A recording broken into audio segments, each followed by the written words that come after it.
She was just my alien roommate. Until mating season turned everything into chaos, passion, and secrets. When I first agreed to let an alien rent the spare room in my apartment, I thought it would be like having a foreign exchange student. Awkward, maybe funny, but manageable.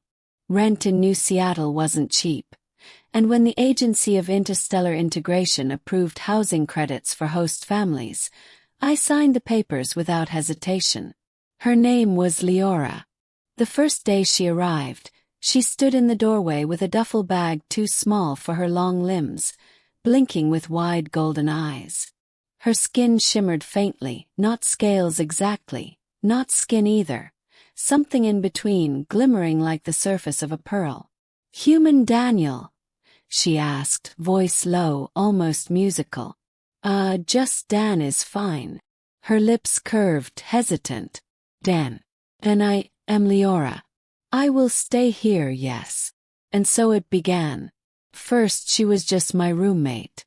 She liked her tea scalding hot, humming in low notes while she sipped. She lined the windowsill with strange crystal plants that fed on moonlight. She hated socks and walked barefoot on the hardwood, her nails tapping softly like raindrops. We fell into a rhythm. 2 months passed without incident, until the calendar struck the season her kind whispered about. Mating season. I didn't know the details at first. I noticed changes. Her humming grew restless, vibrating too deep. The shimmer on her skin brightened, sometimes pulsing in waves. She slept less, paced the apartment, and sometimes stared at me like I was something more than just a roommate. I ignored it, at least until the night everything cracked open. The storm outside howled against the windows, rain hammering the glass. I was in the kitchen, scraping leftover noodles into the trash, when I heard the sound. A low, throaty growl, not hostile but desperate. "Dan." Her voice came from the living room. I turned and my breath caught. Liora stood there, her eyes molten gold, her skin alive with shimmering ripples. Her breathing was sharp, ragged, as if she'd just run a marathon. "I tried to hold it back," she whispered. "But the season, it claws at me." "Hold what back?" I asked, my throat suddenly dry. She took a step closer. The air around her felt heavy, humming with some invisible current. "The urge to bond. My people, when the cycle begins, we seek a mate. To resist too long is agony." I swallowed hard, backing against the counter. "And you're telling me this because—" Her gaze locked with mine. "Because you are here. Because I can smell you, hear your heart, feel your warmth." The silence was unbearable. Rain drummed. My pulse thundered. "Liora, I'm human. I don't even know what." She cut me off with a bitter laugh, half a sob.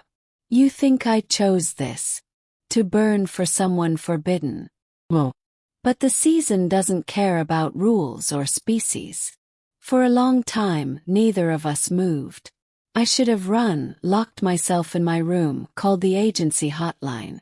But instead I stepped forward. The days that followed blurred into chaos. She tried to keep her distance, staying locked in her room for hours, sometimes all night. I heard muffled cries, fists against walls, as if she fought herself. When she emerged, her eyes found me instantly, pupils dilated, lips trembling like she wanted to say 1,000 things but swallowed them all. One evening, I came home to find her gone. Panic knifed through me, irrational but sharp. I searched the city streets until I spotted her standing on the rooftop of a half-collapsed building, rain soaking her pearl-like skin. "You shouldn't have followed," she murmured when I climbed up. "Then stop running." She turned, eyes blazing. "Do you understand what happens if we cross this line? My people exile those who bond with humans. Your world will brand you reckless, perverse. And yet," her voice broke, "and yet every breath I take near you hurts." The words tore something open inside me. I reached for her, my hand brushing her arm. Her skin was hot, vibrating like a living flame. She shuddered, closing her eyes. For one suspended moment, the storm around us ceased to matter. There was only the pull, the unbearable gravity between us. We didn't speak of what happened that night. Not in words. But after, the apartment was different. We orbited each other in dangerous silence, drawn yet afraid. She left her door cracked, as if inviting me to cross it. I lingered in the kitchen longer than needed, waiting for her to appear. Secrets stacked between us. Every shared glance, every accidental brush of hands, was another spark on dry grass. Then, on the final night of the season, it all collapsed. Liora staggered into the kitchen, eyes wild, body trembling. "It's too strong," she gasped. "Dan, I can't." I caught her before she fell. Her skin burned against mine, searing yet intoxicating. She clutched my shirt, staring up at me with desperation and something dangerously close to love. "You should push me away," she whispered. But I didn't. Instead, I kissed her. The world dissolved in light and thunder. Her body arched, her glow spilling across the room like liquid fire. For the first time since she arrived, she wasn't fighting herself. She was free. And so was I. When dawn came, the storm had passed. She lay beside me, her glow dimmed, her breathing steady. The chaos of the season was over, leaving only silence. Her hand brushed mine. "We cannot stay like this," she said softly. "The world won't forgive us." I stared at the ceiling, heart heavy yet fierce. "Then let the world burn. I'm not giving this up." She turned, eyes searching mine. A slow smile curved her lips. Sad, beautiful, dangerous. "Then we face it together." And just like that, my alien roommate was no longer just my roommate. She was my secret, my chaos, my impossible passion. The season had ended, but our story had only just begun. When dawn broke, the storm had finally passed. Liora lay beside me on the couch, her shimmering skin dimmed to a soft pearlescent glow. The chaotic hunger of her mating season had faded, leaving only the quiet aftermath, a mix of exhaustion and fragile peace. Her fingers brushed mine, tentative, almost shy. "We cannot stay like this," she whispered, her golden eyes searching mine with both fear and longing. "The world will not forgive us if it knew what we've done."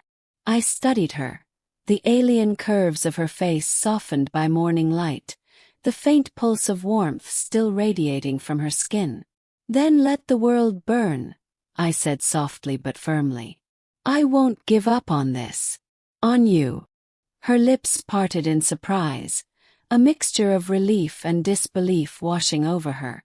Slowly, a smile curved across her face, one that was both dangerous and beautiful. "Then we face it together," she murmured, pressing her forehead against mine. For the first time, the apartment didn't feel like a cage but a sanctuary. No longer just a human and an alien coexisting under one roof. We had crossed a line that changed everything. Secrets, chaos, and forbidden desire had woven us together in a bond neither of us could deny. Outside, the city was waking to a new day, oblivious to the small revolution of hearts and bodies that had taken place inside these walls. We had survived the storm, both literal and emotional, and emerged on the other side, knowing that whatever trials awaited, we would face them as one. She exhaled a soft sigh, the shimmer of her skin settling into a calm rhythm. "So, what now?" I pulled her close, smiling.